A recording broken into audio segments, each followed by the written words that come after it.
You think you know ancient mythology. Wrong. The stories you learned in school were sanitized, watered down, carefully censored. Because the real myths, the original versions told thousands of years ago, were often disturbing enough that later storytellers softened them or left parts out entirely. Today, we're bringing 7 of those darker stories back into the light. And I should warn you right now, myth number 4 genuinely made me uncomfortable while researching it. But we're going there anyway. Let's begin. Number 7. Loki's other children. Most people know Fenrir, the giant wolf destined to kill Odin during Ragnarok. It's a famous story, but Fenrir wasn't alone. In the old Norse traditions, Loki fathered many strange and dangerous beings. And the gods didn't simply fear one monster. They feared an entire bloodline. According to early sources, the Aesir believed prophecy itself was a threat. Some of Loki's offspring were captured or cast away long before they had done anything wrong. Creatures punished not for crimes, but for what they might become. Think about that for a moment. Gods praised as heroes acting out of fear of the future. Meanwhile, Loki, who watched his family destroyed, becomes the villain when he finally turns against them. History often depends on who tells the story. Number 6. What really happened to Persephone? Most modern retellings describe a poetic tale. Hades takes Persephone to the underworld. She eats pomegranate seeds. Now she must spend part of the year below the earth. That explains the seasons. Simple, almost romantic. But the oldest surviving hymn tells a harsher story. The earth split open. Hades rose from the depths, and Persephone cried out as she was taken away. Her mother Demeter heard those cries across the world. And there's another detail. Zeus had already agreed to the marriage. Persephone was never asked. In ancient culture, eating food in another realm could symbolize acceptance of a binding agreement. Whether by trickery or desperation, those seeds tied her fate to the underworld forever. Demeter's grief became so overwhelming that crops failed. Humanity began to starve. Only then did the gods intervene, not because of compassion, but because survival itself was at risk. Number 5. The Aztec creation of humanity. Many cultures describe a single creation story, but in Aztec belief, the gods tried again and again. For entire worlds existed before ours. Each one ended in catastrophe. One destroyed by jaguars, another by devastating storms, another by fire falling from the sky, another swallowed by floods. Humanity kept failing. So the gods realized something terrible. Creation required sacrifice. A sick and humble god stepped forward and leapt into sacred fire, becoming the sun. But the sun refused to move. The gods understood what it demanded. More sacrifice. One by one, they offered themselves.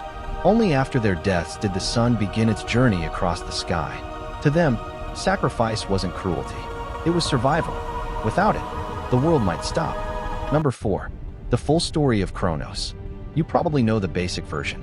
A prophecy said one of Kronos' children would overthrow him. So he swallowed them.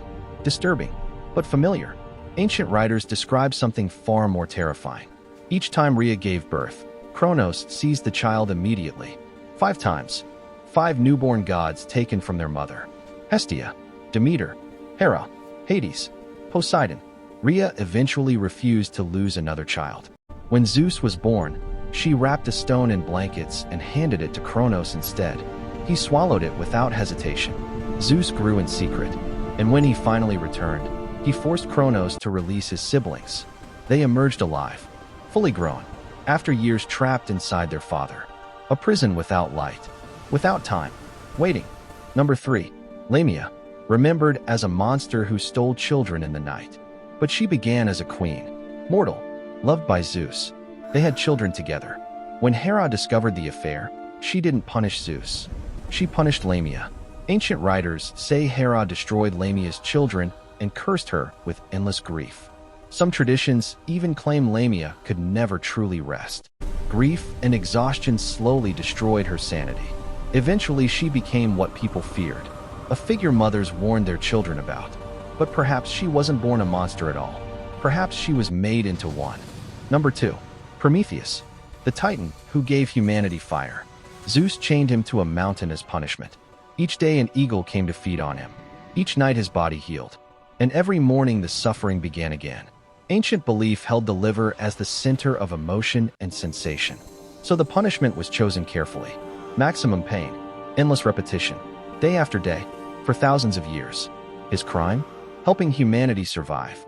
Number 1. Medusa, the monster everyone thinks they know. In later ancient traditions, Medusa was once a devoted priestess. Her beauty drew unwanted attention, and after a terrible violation inside a sacred temple, punishment fell not on the powerful, but on her. She was transformed.